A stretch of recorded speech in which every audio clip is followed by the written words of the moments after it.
Good evening friends. நம்ம கொஞ்ச நாளாக வீடியோ போட முடியாமல் போயிடுச்சு. கொஞ்சம் ஒர்க் இருந்ததுனால வீடியோஸ் போட முடியல. இன்றைக்கி ஒரு நல்ல டாப்பிக்கில் பார்க்கலான்னு வந்திருக்கோம். என்னென்னா, இன்றைக்கி இருக்க காலகட்டத்தில் டிராஃபிக் ரூல்ஸ் அதெல்லாம் கண்டிப்பாக ஃபாலோ பண்ண வேண்டியதாக இருக்குது. ஃபாலோ பண்ணலன்னா அபராதங்கள் கட்ட வேண்டிய சூழ்நிலைக்கு தள்ளப்படுறோம். அதனால் வந்து டிராஃபிக் ரூல்ஸை கடைப்பிடிங்க, சேஃப் அண்ட் சைடாக ஓட்டுங்க. அதே மாதிரி வந்து இப்போ என்ன இன்றைக்கி தினம் ஒரு தகவலில் நம்ம பேச அந்த சப்ஜெக்ட் பார்த்திங்கன்னா ஒபே த டிராஃபிக் ரூல்ஸ்.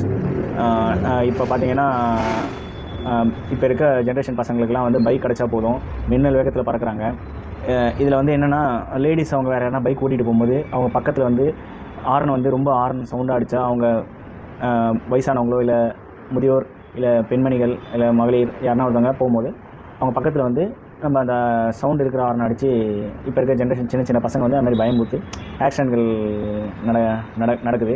அதனால் இந்த விஷயங்கள்லாம் நடக்காமல் இருக்கிறதுக்கு இதெல்லாம் டிராஃபிக் ரூல்ஸ் ஒபே பண்ணும்.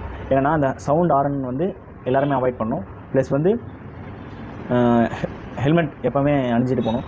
இது எதுக்காக நான் இந்த ஹெல்மெட் சப்ஜெக்டை பேச வந்தேன்னா, ஒரு நபர் வந்து வண்டி ஓட்டிகிட்டு போயிருந்தார். அவர் ஒன்றும் கிடையாது, அவர் போன வேகம் வந்து கம்மி தான். ஒரு திருப்பத்தில் ஏதோ ஒரு வண்டி முட்டி அவர் கழுத்து வந்து ஃப்ராக்சர் ஆச்சு. ஃப்ராக்சர் ஆனால் அவர் இப்போ உயிரோடு இல்லை. அதனால் எப்போவுமே வந்து ஹெல்மெட் போட்டு போயிருந்தால் கண்டிப்பாக அந்த விஷயம் நடந்திருக்காது. ஹெல்மெட் வந்து அவர் உயிரை காப்பாற்றிருக்கும். பட் அவர் அன்றைக்கி அந்த ஹெல்மெட் வேர் பண்ணாதனால அவர் இன்றைக்கி உயிரோட நம்ம இல்லை. அதனால் ப்ளீஸ் எல்லோரும் எப்போவுமே ஹெல்மெட் வேர் பண்ணுங்கள். Helmet compulsory.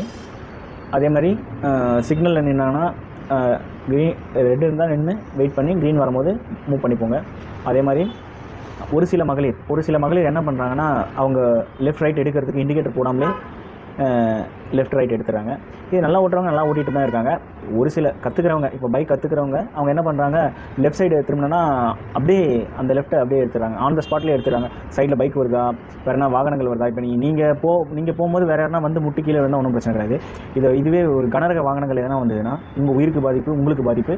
அதனால் ப்ளீஸ் அதை ஃபஸ்ட்டு வந்து இண்டிகேட்டர் போடுங்க. லெஃப்ட் சைட் மிரரை பாருங்கள். லெஃப்ட் சைட் திரும்பினா லெஃப்ட் சைட் மிரரை பாருங்கள். இன்கேஸ் ரைட் சைட் திரும்பினா ரைட் சைட் மிரரை பாருங்கள்.